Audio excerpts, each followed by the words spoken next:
Let me tell you of the days of high adventure.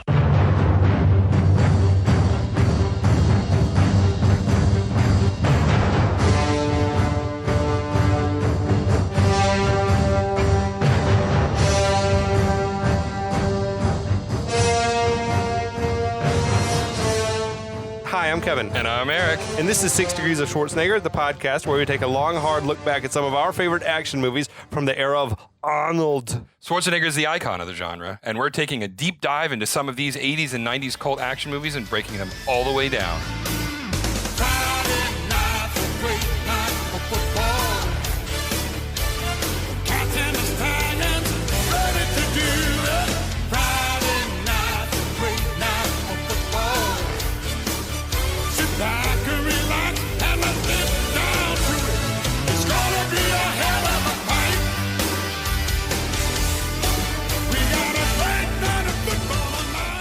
Yes. All right. Welcome here. back, Eric. Yes.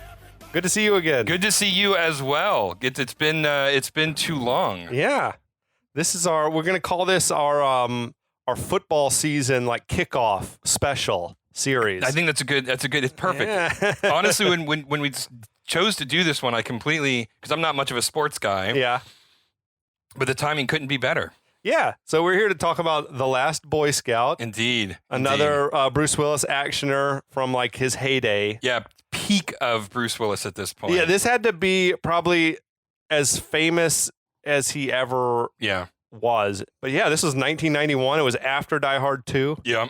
Came out right on the heels of Hudson Hawk. Oh, that was a misstep. I feel like I did see that, but I haven't seen that in 30 years. I loved it when I was a kid. Okay. And then I rewatched it as an adult, and obviously it still has a soft spot in my heart. But I'm like, yeah, given where Bruce Willis was in his career at this time, I don't know why he chose to do this movie, because it was silly. It was a little absurd. There was a little bit of magical realism in it. Yeah. He wasn't playing a tough as nail, down on his luck cop or similar character. And I think anybody going into this movie expecting Bruce Willis of that era was going to be horribly disappointed. I watched just the trailer for it earlier today before you came over, and I was just like, this looks terrible. It was not as bad as it looked. He was like a cat burglar that gets caught up in some sort of a global conspiracy or involving something. Leonardo da Vinci. I mean, it was just a wacky movie, totally absurd. But that's not what we're here to talk about today. No, thankfully not. Yes,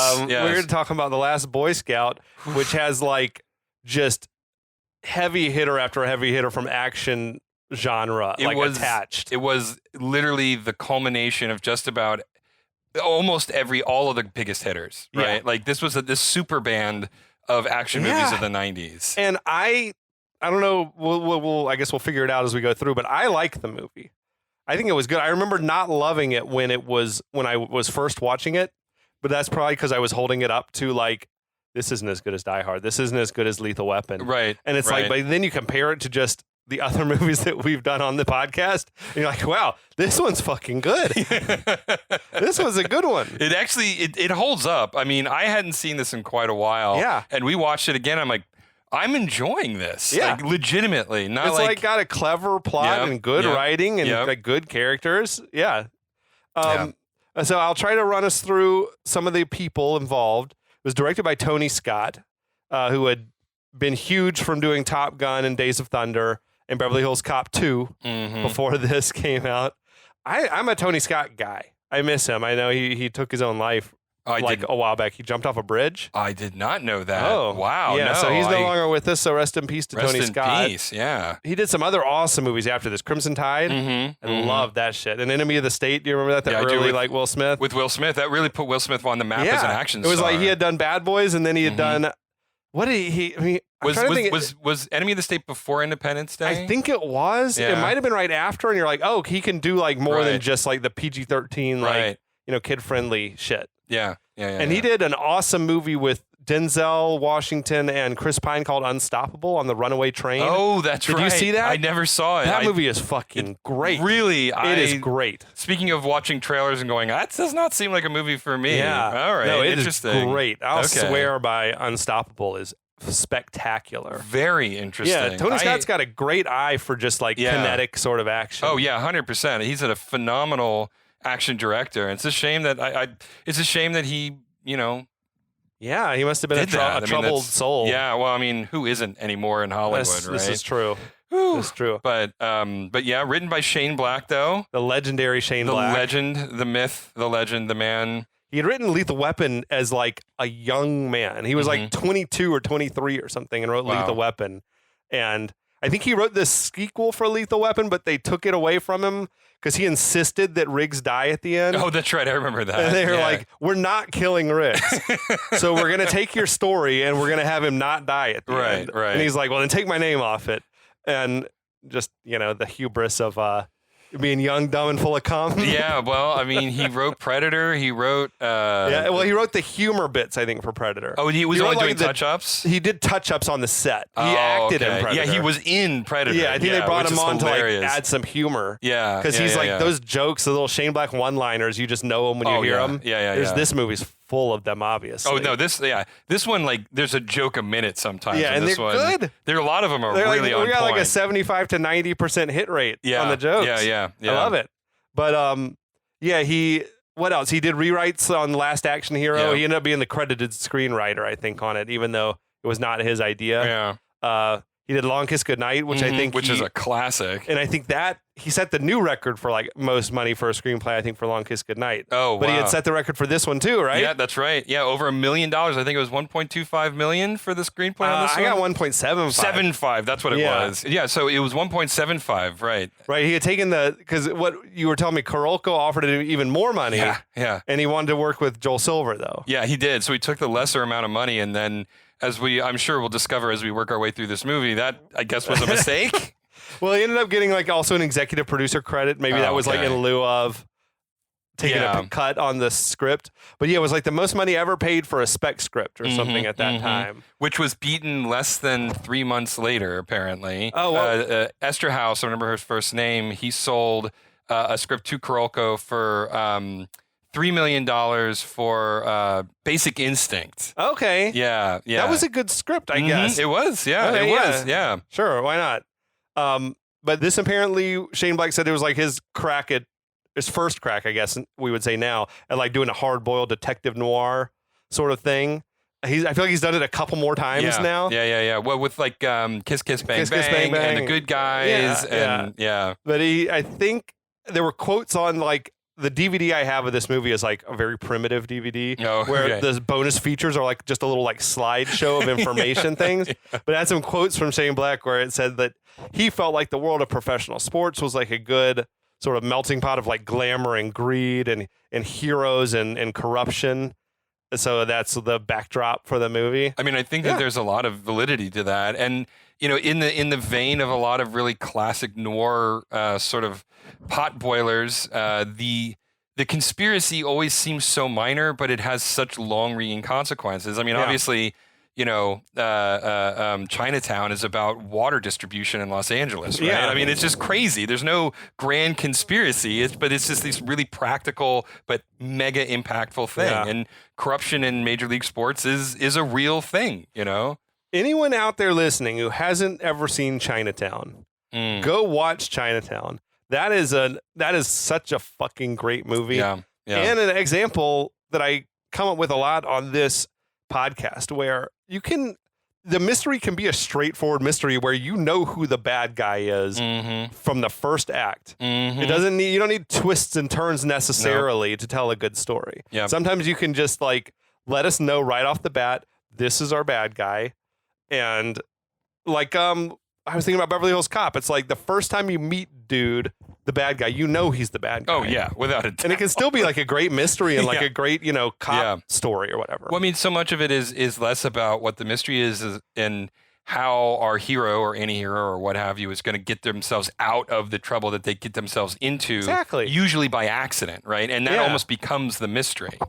Yeah, I'm into it. But there was a quote from Shane Black, which I loved, where he described the movie as being about these two lost souls looking for redemption. And I'm like, oh, that's like, then that made me think of Fury Road. Yeah. Where I'm like, oh yeah, it's the same. Like, I mean, I think that's just a good starting point for a plot. Like two people who are lost souls who work together and find redemption together. Yeah. I know the lost soul seeking redemption trope is a classic, and it's a good one. Yeah. It's an absolute great one.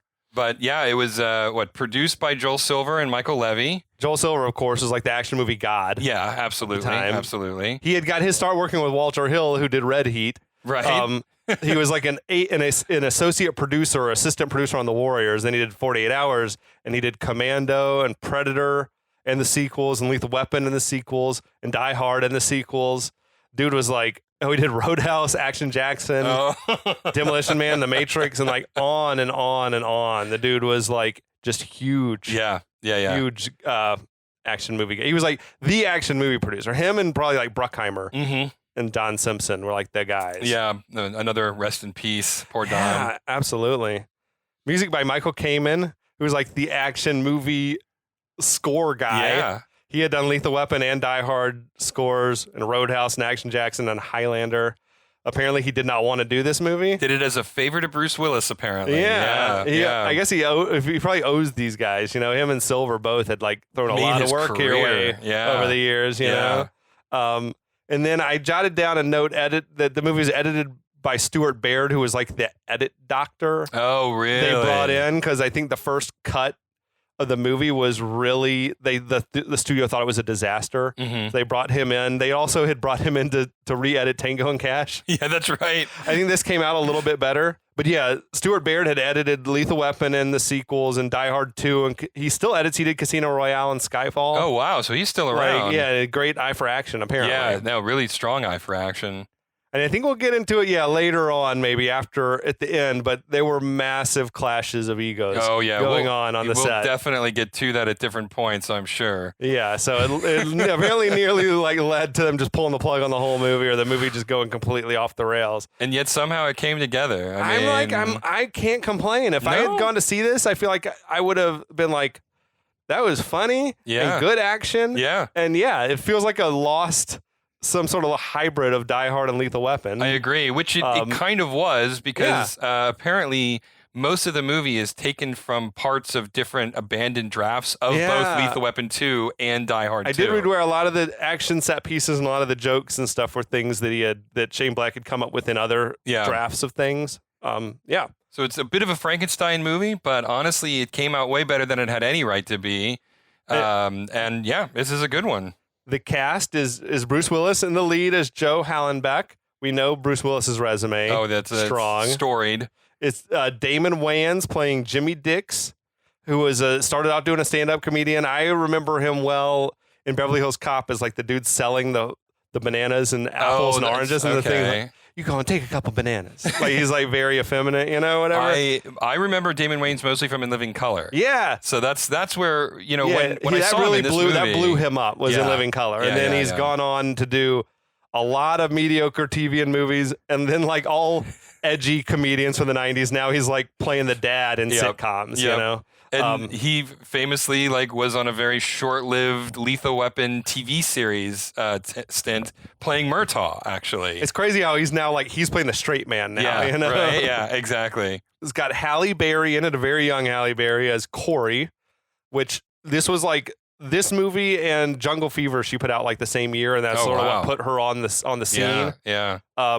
Chelsea Field as Sarah Hallenbeck. I didn't recognize her at all. She was the woman from Eternia or whatever in the Masters of the Universe movie. Really? The one who came with Dolph Lundgren from the other world. Yeah. I would not have ever realized that. It does not look anything like her in my mind. She played a tiny role as a flight attendant in Commando. Okay. And she also played a character named Virginia Slim in the movie Harley Davidson and the Marlboro Man. I know that movie. I remember that movie, but I haven't seen that one since it was on high rotation on TBS. Yep. That was movies for guys who like movies era. I remember that era. I kind of remember it being good. Yeah, my memories of it was that was fun. It was like a Mickey Rourke and Don Johnson. Yeah, I know, but it was sort of this is better than I was expecting it to be. I need to see it again because it sounds like it should be awesome. Yeah, I like agree. the name. The title sounds fun. Yeah. A young actress named Danielle Harris played Darian Hallenbeck, the daughter. I don't really know her from anything. No, I looked her up and I didn't recognize her from anything. She had been in Don't Tell Mom the Babysitter's Dead. I'm like, that's where I was remembering. I don't think I ever really watched that one. When we were watching it, I'm like, I recognize her from somewhere, and she plays the younger sister being babysat. Yeah, being babysat. Okay. And that is where I reckon. And she plays basically the same exact character. She's kind of shitty. She's just a really shitty, wisecracking kid. Yeah. She was in Free Willy as well, which I don't recall. No, I don't. Yeah, that I wouldn't remember. Yeah, she had been, she had her heyday, and I think she still works, but her biggest roles were as in the a teenager. 90s. Yeah. The guy, I'm going to try to pronounce his name right, Taylor Negron. This works for me. As Milo. Very familiar looking, but this is definitely the biggest role he's ever had. He seems like he was always just sort of a background thug or just sort of and did tons of TV roles. Oh, like really? 100 TV credits. Like one episode of this, one episode of that. So he's a working actor. Yeah, absolutely. Yeah. Noble Willingham plays Shelley Marcone. Same story, a lot of small roles. Mm-hmm. He played the ranch owner in City Slickers. That's, I'm like, oh yeah, he's definitely got the cowboy vibe. Yeah. And Chelsea Ross playing Senator Baynard. Yeah, that's right. That dude always plays a jackass. Always a villain. Like never a good guy. He was the shitty dad in Hoosiers who wanted to fire Gene Hackman, and then he was the asshole pitcher in Major League, the one who, hey bartender, Joe Boone needs a refill. That guy has such a punchable face. Oh my god! I think he realized that probably when he was in high school, constantly getting punched. And lean into it. Just leaned into it. Yeah, I can make a career out of this. He's great at it. Yeah, he's really he's great. even better than guy. What's his face who played Peck in Ghostbusters. Oh yeah, that guy too. He's just so good at playing that character. Yeah, exactly. Yeah. So we'll get into the plot. Okay, let's do it. Let's go. All right, part one. Yeah, take us away with the Geffen Pictures animation, which is a blast from the past. I know, man. You don't see that much anymore. No, they're long gone. Yeah, although they're back on Beetlejuice. Oh, I guess they didn't have a choice, right? Well, I think it was, or was it like a nostalgia homage? It might have been to put it back on the front because Geffen became DreamWorks, right? Yes, I believe so. He and Amblin and all, they merged all together to do DreamWorks. Yep, exactly. It was Spielberg and Katzenberg and Geffen. Right, those are the three, right? Yeah. And that's what did Yeah, exactly. But it was a nice blast from the past. And then we got a prolonged opening credits, like in the style of the old Monday Night Football open, like the Are you ready for some football? Yeah, Hank Williams Jr., like a music video, essentially. Except this song was Friday Night's a Great Night for Football. Not as catchy, but being performed by Bill Medley. I don't know. I thought this song was kind of low-key awesome. Yeah? I was loving it. Yeah? The dude's got an amazing voice. No, he's got a great voice. I was like, who is this guy? He's one of the Righteous Brothers. Okay. All right. Yeah. I buy that. And I think this was a song that was written specifically for this movie. I believe it was. It wasn't. Yeah, I'm almost certain that it was because this does a lot of major, the NFL games. Are they on Friday? I mean, no, you're right, never. Exactly. So that's why I was like, unless there was something else going on, So I think they're not necessarily supposed to be the NFL. Right. In this, they probably didn't want to get sued. No, they and all the teams are what was it? The LA Stallions, which is not a team. No, not a team at all. But I do love that they integrate the opening credits into this promotional song. Yeah. So it's this weird diegetic intro song, but this strange juxtaposition with the credits of the opening movie, which I thought was interesting. Because it would flash up produced by, and it would be but it would look had that video look in a 4:3 aspect ratio. Exactly. Yeah. And it's I'm here for this. Yeah. It's definitely I need to look at the screenplay and see if it was written that way or if that was someone making a creative choice in post production. Yeah, it could have been. It absolutely could have been. Yeah, I loved that. Yeah. Though. Yeah. But so that plays out for several minutes. There's a lot of football snippets in it, which apparently was from the 1990 Holiday Bowl between BYU and Texas A&M, which they use, I think, throughout the movie maybe to do, when they have the aerial shots of the crowded stadium and stuff like that. That was what I was reading. Apparently all the shots of the football game were from... I think except maybe the rainy, game. The on the field, the camera's on the field. That obviously was. Yeah, the B-roll of the football game. Yeah. That was all. Yeah. That one game, yeah. So then it's a smash cut to the football game being played in pouring rain. Which I guess that sets this is sometime in the winter of. Well, this is in Cleveland. Oh, this is in Cleveland. Okay, the Open is in Cleveland. Okay, yeah. okay. The game is headed to halftime. It's the Cleveland Cats versus the Los Angeles Stallions. Yeah, the Cleveland Cats is god awful. That's no one should. There's a reason why the Cleveland Cats don't exist anymore. And then there's a marching band performing in the pouring rain, which is like you do not get marching bands at pro games. No. But that rain was like as heavy, I think, as rain can get. Yeah. Like that was insane. Well, I mean, it's sort of like, how rain doesn't show up on movies very well and they have to overcompensate, right? I mean, really that wasn't backlight it. Yeah. And there's like they never like wait for it to rain. So I've got to imagine that they had those rain no, machines. I'm sure because this stuff was filmed. This was the bit they filmed it in the Coliseum. Okay. So I think all the fans in the background with umbrellas are probably bone dry. Yeah. And they're just pouring it on the field, whatever in the foreground. Yeah. But yeah, then we cut to the locker room where the LA player Billy Cole is getting a phone call. Mm-hmm. Billy Cole was played by Billy Blanks, who was like the Taibo guy. Oh, that's right. Yeah, I remember him. A whole bunch of like really shitty karate really movies. low quality karate movies. And I watched all of them when I was a kid. He was in one called King of the Kickboxers that I remember watching. He had a tiny role in Lionheart, the Van Damme flick. I also love that he's like just taking a call in the middle of a game at halftime. In what world would you be getting a phone call in the locker room and they're like, yeah, sure, I'll put him on. Yeah, right, I'll put the you want to talk to the star running back? Okay, whatever. Yeah. The coach is like chewing the team out. And he's like, let's get out of here a winner. I hate Cleveland, which that line made me laugh out loud. That was the first one that made me really laugh. I bet that's the exact type of real shit that gets said. And like, I fucking hate Cleveland. Let's win this game and get the fuck out of here. So Billy Cole, though, he looks rattled as he takes the phone call from someone named Milo.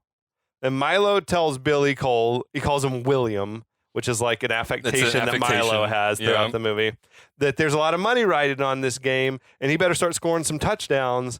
Then he tells him, do whatever it takes, understood, or else you're history. Ominous words, if ever there were any. Which presumably the guy's talking about gambling, like that there's money, like gambling money. But as we see the plot of the movie unfold, I'm not sure that actually makes any sense. No, I don't. It doesn't. I think they just needed a moment to drive someone to a breaking point. And so they just make vague overtures to something bad happening. Unless Milo's got his own side gambling going on. Because otherwise the scheme of the bad guys in the movie doesn't involve making money via illegal gambling. No, it doesn't. The actual conspiracy is gambling adjacent, but it's not about illegal but it's not about gambling. like we're betting on games. Right, exactly. Anyway, we'll get to all that. Yeah, we don't get a cart ahead of the horse here. I started thinking maybe it's like about we just need you to make the game more exciting. Yeah, like and that's get out what there I'm and start scoring some thinking. touchdowns because whatever ratings are down and all that. Right, because they do talk about how the ratings are down. The owner does at some point, and so I imagine that has something to do with it. But it's not clear. But also, I was just sort of like, this is just a moment. We need to heighten the tension. We just need a moment. Right, we just need a moment. So then, real life football announcers Vern Lundquist and Dick Butkus had cameos as like the fictitious announcers of the game or whatever. Yeah. So then the announcers introduce us to the LA Stallions owner, Shelly Marcone. Yeah. And down on the field, there's Lynn Swan interviewing Marcone, another cameo, Lynn Swan. This dude's like a fucking piece of shit cowboy. Oh yeah, like just like classic got the cowboy hat on, and he had like the plastic little condom on the hat, and I'm like, where do you get a cowboy hat shaped cover for your? They must sell them. Yeah, I'm sure that they sell them, but even if they didn't, he's rich enough from his oil money, whatever. He can just make them bespoke. The dude is definitely like Jerry Jones inspired, the owner of the Dallas Cowboys. Oh, there's like, no question. Just sort of vaguely sort of like scummy, shitty, sleazy billionaire. So Lynn Swan says, the attendance and TV ratings are down and suggests that football is on the decline. And he says, are we witnessing the death of professional football? And Marcone's like, no, we're witnessing the death of good journalism. Like typical billionaire shit. Like this storyline though was not accurate of 1990 like NFL. No. I had to look it up. I was like, was NFL like in a downturn? No, they were like as big as they'd ever been and have only gotten bigger ever since. So I guess it's just movie plot. It's just a movie plot. Not accurate. Right. And this was back in the day where you could get away with complete nonsense like that. I think if you try to do that today, you'd either have to have some kind of strong justification for why we're deviating from reality that much, or people would just go like, this is garbage. Football is huge. I don't believe this. Right. Yeah. Now, back in the locker room, we see Billy Cole. He's popping some unidentified prescription pills or whatever. I do think that this is very accurate. Like, players just popping pills, like, to play through pain and whatever else. I believe that. So Marcone goes on praising Billy Cole as he's walking back out on the field, looking totally, like, psyched out. He had crazy eyes.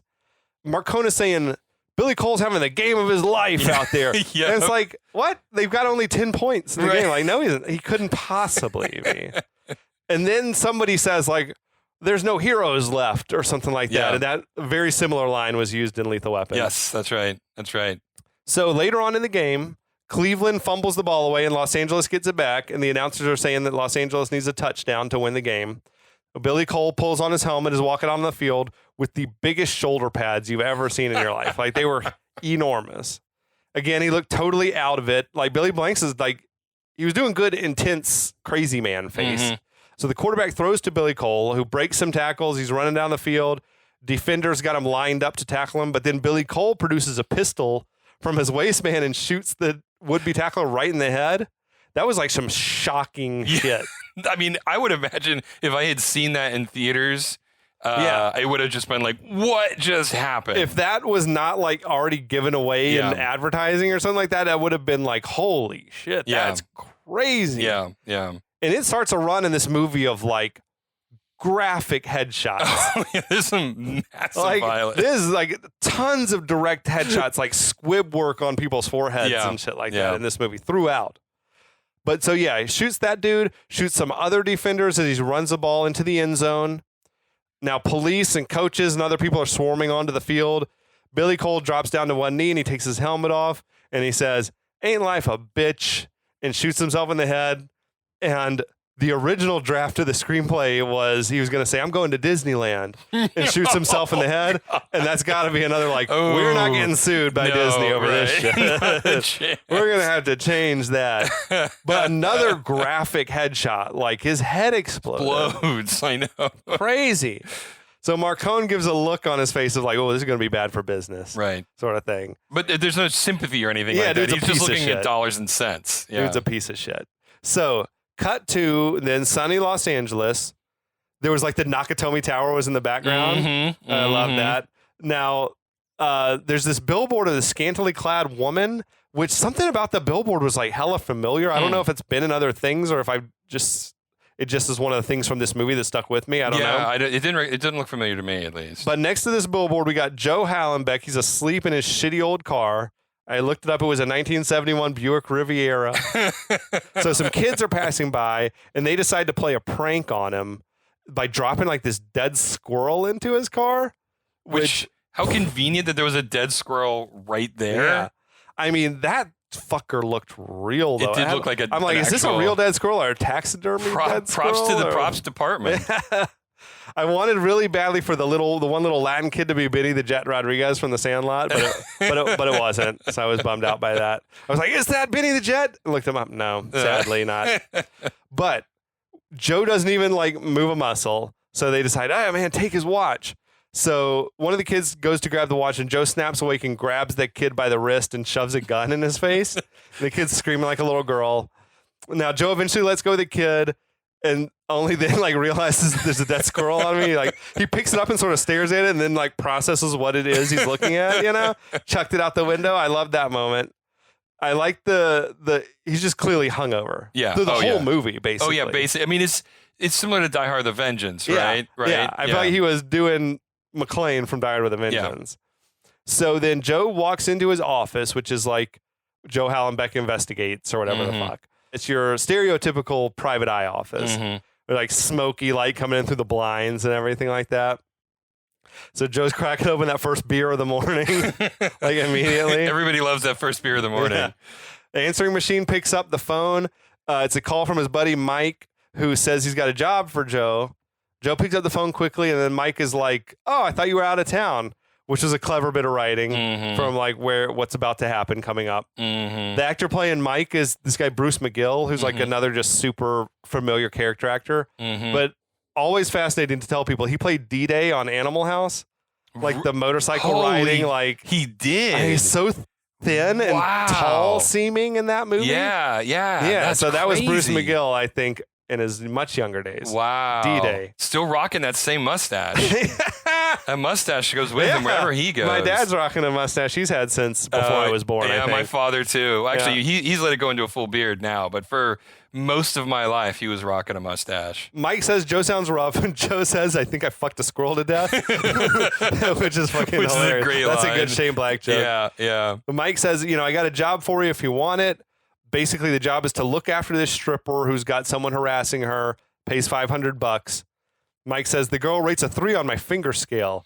It means I'd cut off 3 of my fingers if God would let me fuck her. Which is just okay. That phrasing killed me though. Like that it's an act of God. You know what I mean? It's like it's not up to me. It's not up to her. It's up just to that God let it happen. Right. More classic Shane Black.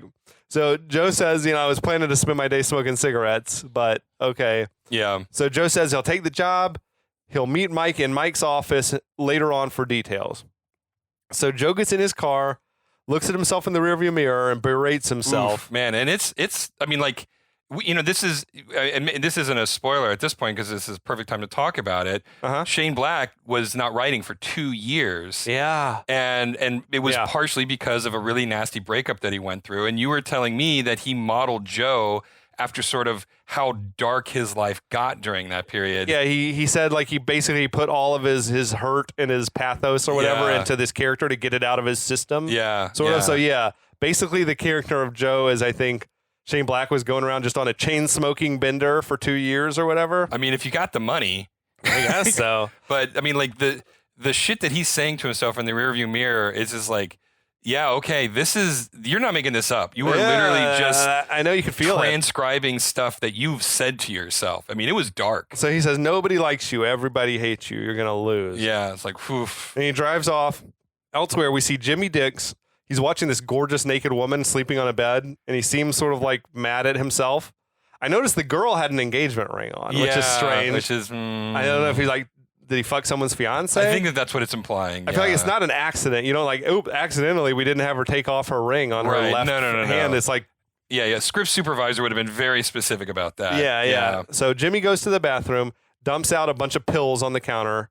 He's got the number 13 on the back of his head, which in this shot specifically, it really looks like a tattoo. Yeah, I agree. Like it was drawn on, and throughout it sort of seems like it becomes more and more like it's hair. Yeah. Not a tattoo. Yeah. I feel like tattoo would have just been easier for everyone involved. I agree. Like you just slap a little little rub-on tattoo every day when you're filming or whatever, but whatever. Whatever. It gets. I mean, also in the 90s, I feel like tattoos were far more taboo.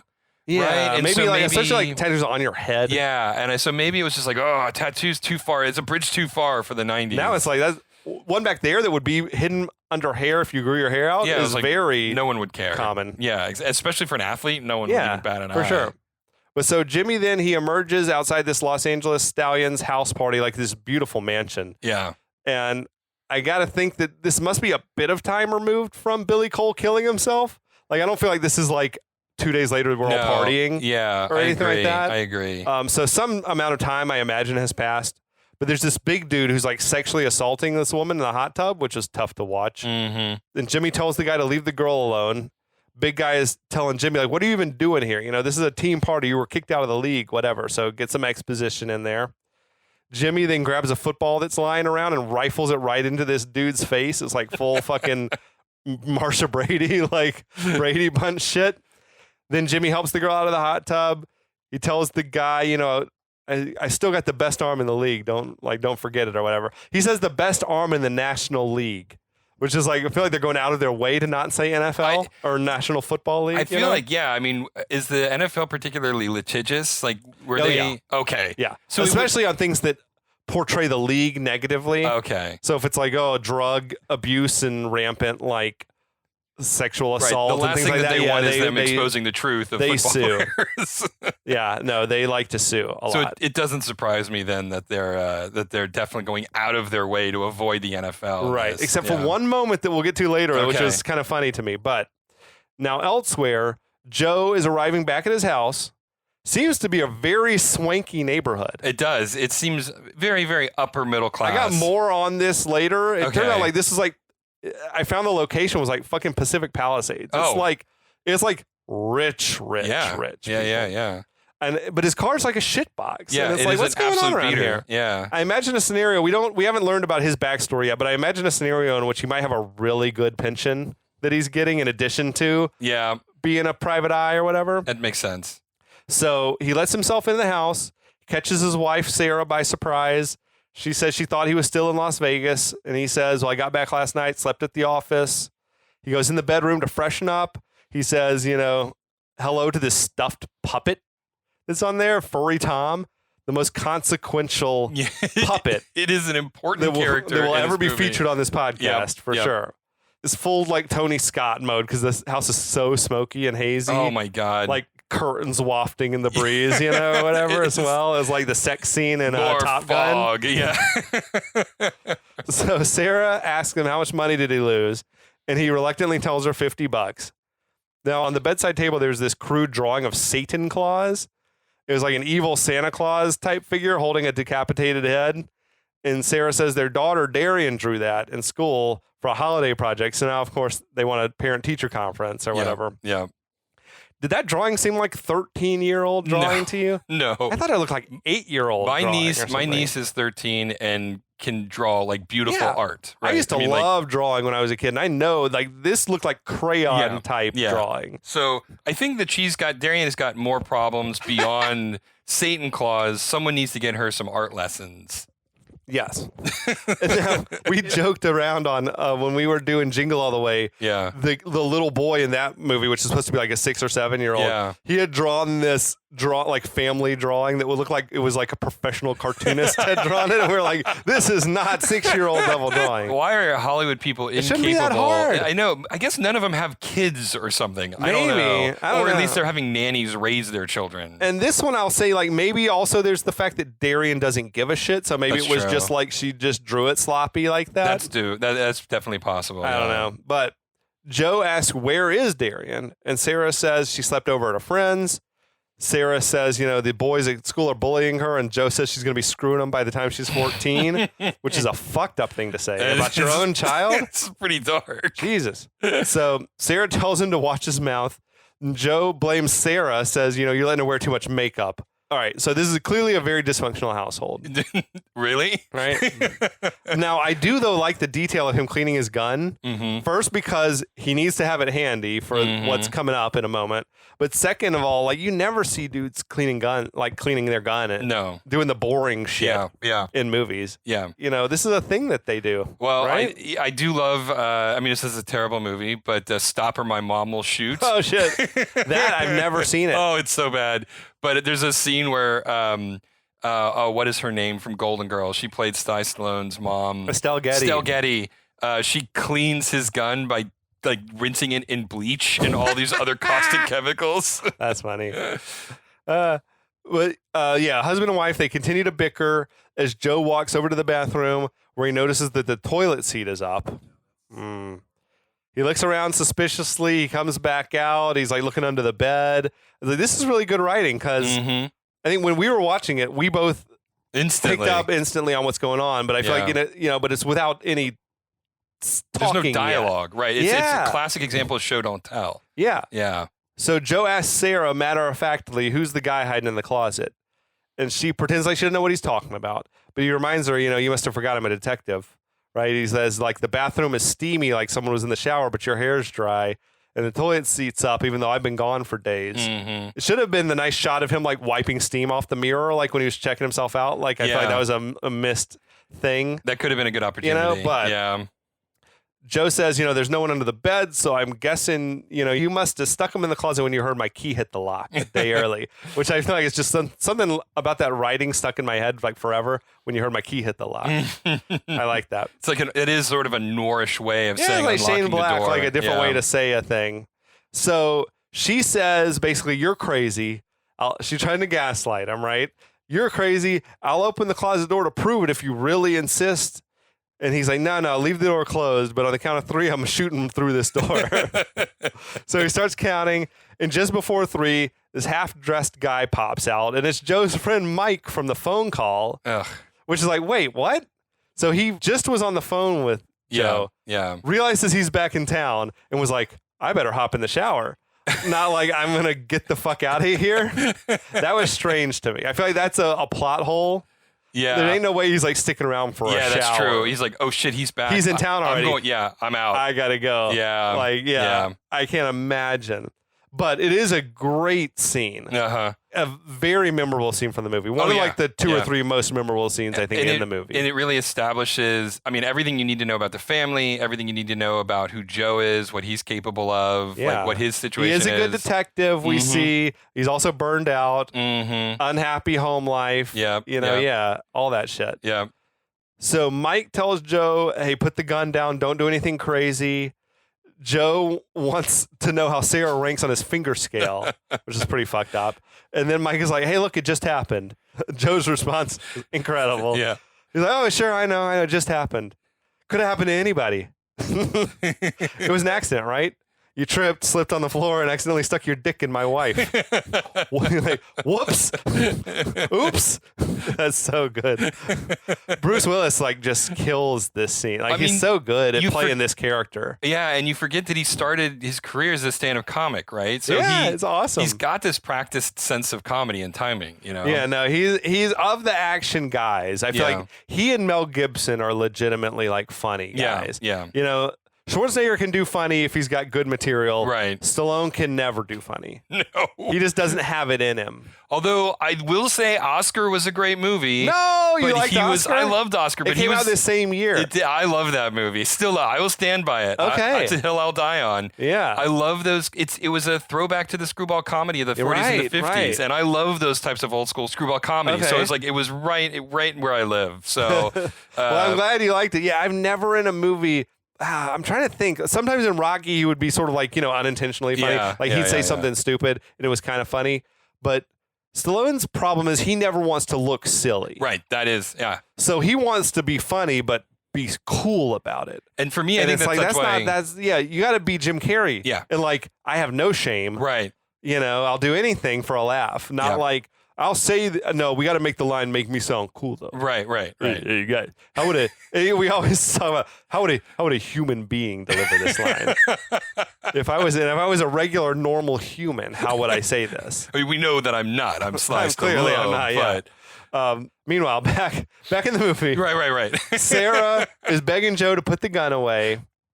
Joe makes like he's going to shoot somebody, but instead he shoots this framed wedding photo that they had. Which we did a freeze frame, and I think you're right, but we'll come back to that. I'm just impressed that they did a very nice like wedding photo for a photograph that was seen like less than half a second on screen. It was like 2 or 3 frames. Right, exactly. And then it explodes. Yeah, it's crazy that they like...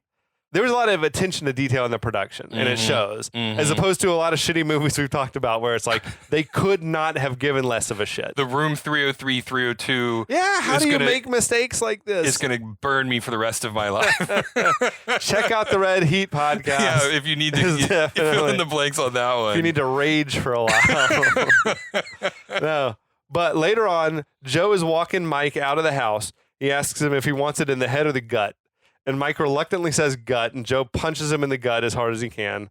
Which, would anyone ever say head? No. Is there any scenario in which, punch me in the face? Yeah, no. That's no not chance, happening. Right? Not a chance. So Mike is doubled over in pain. Joe asks him, like, if he's got the info on that job that he mentioned on the phone.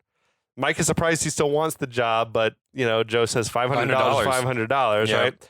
So he hands Joe this card advertising Corey, the stripper. It's Halle Berry. Mike walks over to his Mustang convertible, cranks up the ignition, and the car explodes in spectacular fashion. It's a great 90s explosion. It was like the most epic car explosion I think I've ever seen. The car went like 20 feet up in the air. It was like it was a good one. The frame was like bent in half. I mean, it was awesome. The Demolitions crew or the Pyrotechnics crew had a great time setting that If they really shot that shit out on the street in Pacific Palisades, that's wild. That amazing. Rattled some neighbors' windows, man. But so... Yeah, Sarah comes running out, worried that it was Joe who got killed, and finds, though, that he was thrown clear by the blast. Yeah. So I guess we see that she actually is, like, concerned for his safety, I think. Yeah, I think we'll so. explore this more as the movie goes. We right? definitely will, because she'll come back. But I mean, I think, this is just sort of like happens a lot. I've had friends who this has happened to, right, where, their significant others have cheated on them, not because they don't love their partner, but because they did something that angered them, or they're not paying enough attention. And it's almost like a revenge ploy to a certain extent. Like or a reality check. Yeah, or to force a conflict or force a conversation. And that could be what's going on here. Yeah, right? for sure. Yeah. But yeah, so Joe has survived the explosion that was meant to kill Mike. That's our hook for the movie. Yep. We'll start unpacking the mystery here in the next episode. In part 2 of The Last Boy Scout. Yeah, Last Boy Scout. Great title, too. It is. It's a great title. Yeah. So, thanks everyone for listening. And we'll see you next time. Yeah. We'll be back.